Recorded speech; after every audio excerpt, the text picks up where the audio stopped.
mag-almusal po tayo. Pagkatapos itong magwalis dito sa likuran namin. Kasi ngayon, araw ng basura ngayon, Friday. Kaya walis-walis muna. Then mamaya, yung tinanggal kong sinakay, tutupiin ko. Tapos mamaya guys, alam ko na pupunta ko sa Obi ko guys. Ayan.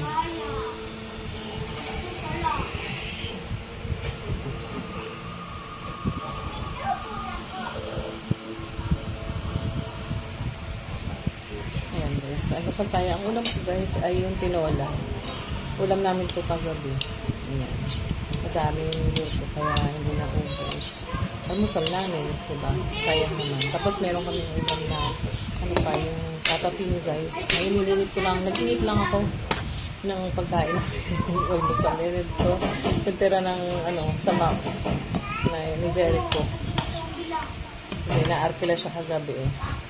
Kahapon. Na ayun, pinigyan siya ng pagkain. Ayan. Kain tayo guys. Ayan, samayin niyo ako mag-almusal. Ito na, almusal at saka tanghalian na to guys. Yun lang.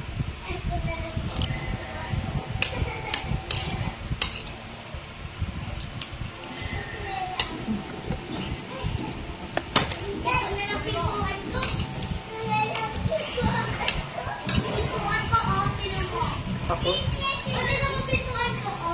May kape tayo. Black coffee. Nilagyan ko lang ng konting sugar para may protein lang. Kasi guys, meron akong diabetes. Maingay yung mga bata naglalaro.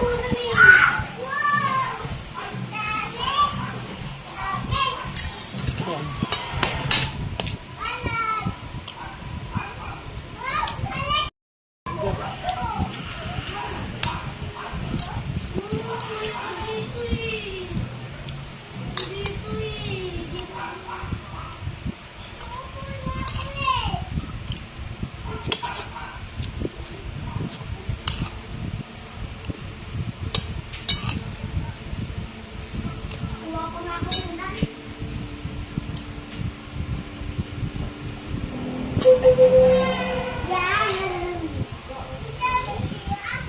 Paliligo ang peso yung dito. Sabi tonto.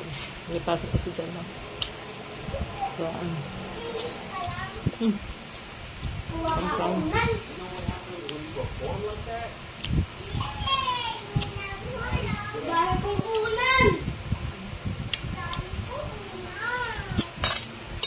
Mga apo ko nagkakalat na naman. Kapag may bata, kabahay makalat. Mamaya kalat, mamaya linis. You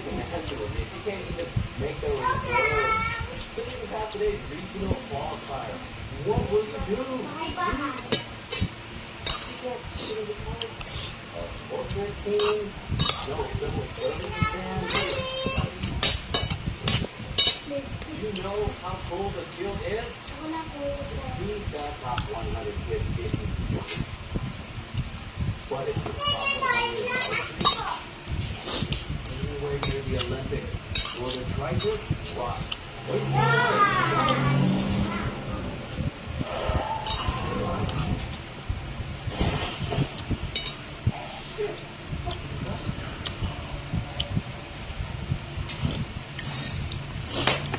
Wala yung anak ko isa, ang asawa ko.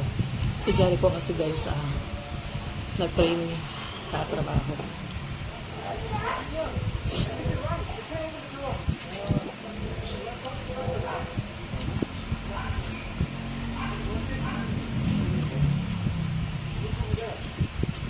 Kaya natin namin kanina. Natin namin kanina sa Imos.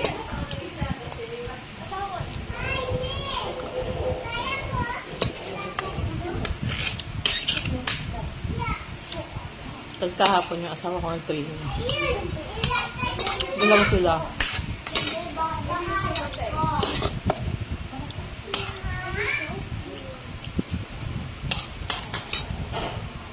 Kasama sila ng papa.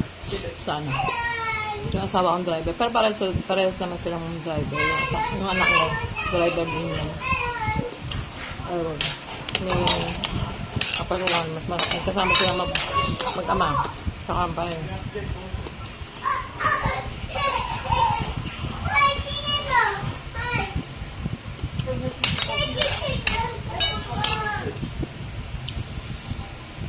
Kaya magdi-deliver sa mga Burger King, Jollibee, Mang Inasal, sila yung magdi-deliver ng mga poster at saka yung mga lagayan.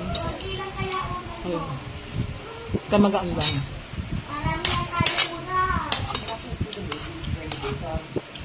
Ang rota nila sa Laguna. Kaya,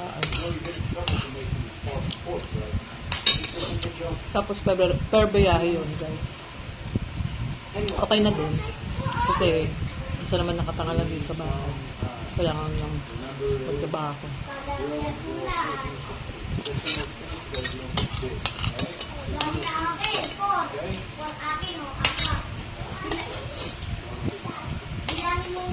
Dahil marami akong anak na nag-aaral.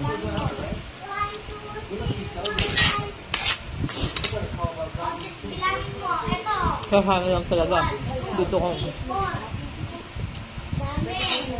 Dumating yung araw na kumita na ako dito, guys. Kasi malaki talagang tulong sa amin yun, guys. Dahil meron akong pinag-aaral. Next year, tapos na yung college ko.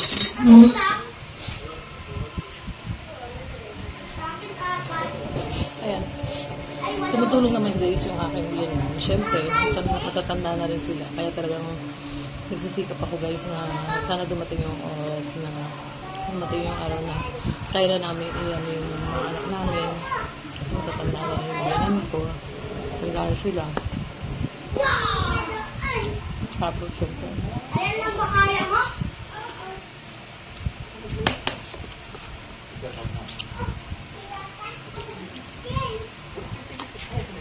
Tapos mabigat, guys, yung iba. Sagot ng mga, ano ko, si Jamaira. Sagot ng biyanan ko yung tuition fee niya. Pero yung after yung ako bumili ng mga gamit niya, school supply nila, tsaka yung mga accessories niya, yun eh, yung kailangan yung mga, ano, sagot namin. Tapos yung baon niya, pamasahin niya araw-araw. Isipin mo, kung kukugutin yung guys, yung anak ko nga si Jamay, malayo yung school niya dito. Kasi sa perpetual siya, Molino. Then, sa kaba naman, ano guys, talagang stress ako ngayon, hindi ko alam kung saan kukutin yung, ano. Kaya kailangan dagdag income, guys. Kasi isipin mo, saan ko hugutin yung 400 everyday. Tapos yung dalawa ko pang senior high school.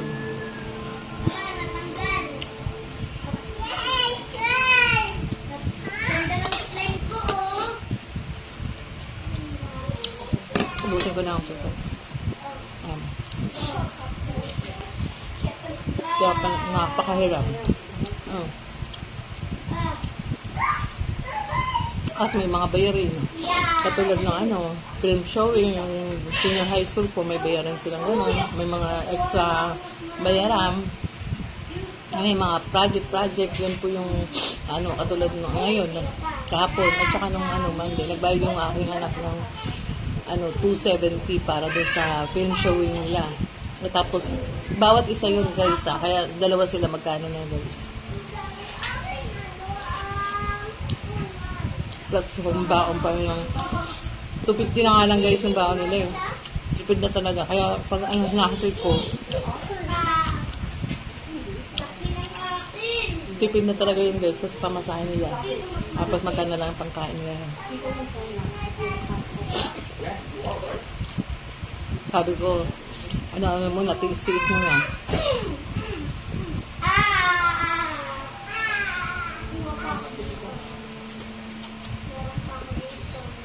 Si Jamaira, nagbabaon siya ng lunch. Pali nagbaon niya, gumising siya na maaga. Gusto niya madaling araw. Nagluto siya ng ulam na pambaon niya. Baon siya ng lunch na. Sa whole day ata siya ngayon.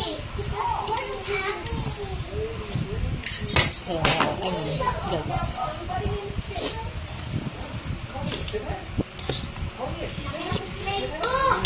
Sarap ng ano, guys, ng tinola.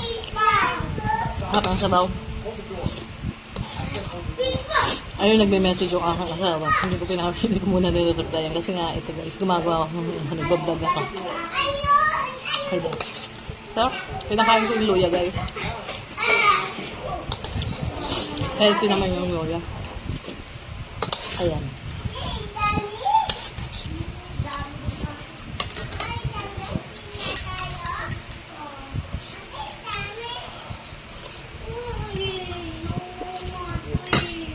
Kaya talagang parang ano tayo ngayon.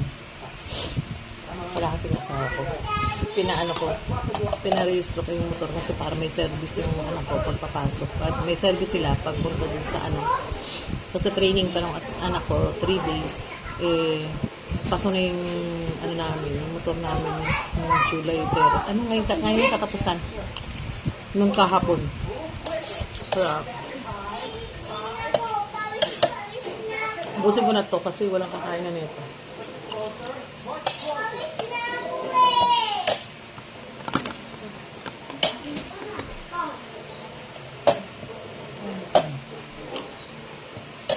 Guys, nandito na lang guys.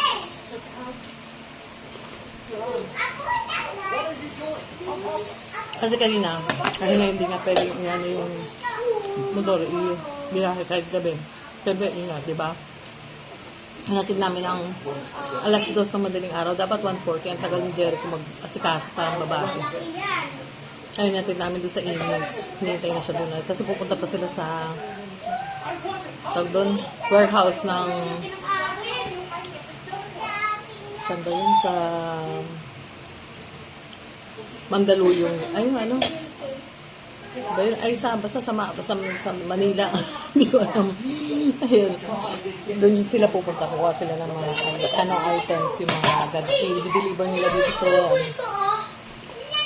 dito muna siya sa Cavite, ang deliver nila. Pero pagkatapos ng training nila, Laguna sila nag-deliver. Doon sila naka-assign. Kaya training, 3 days ang training, tapos Laguna sila. Ngayon, 3 days training dito muna sa Cavite. Ang deliver nila, ang rota ng Cavite.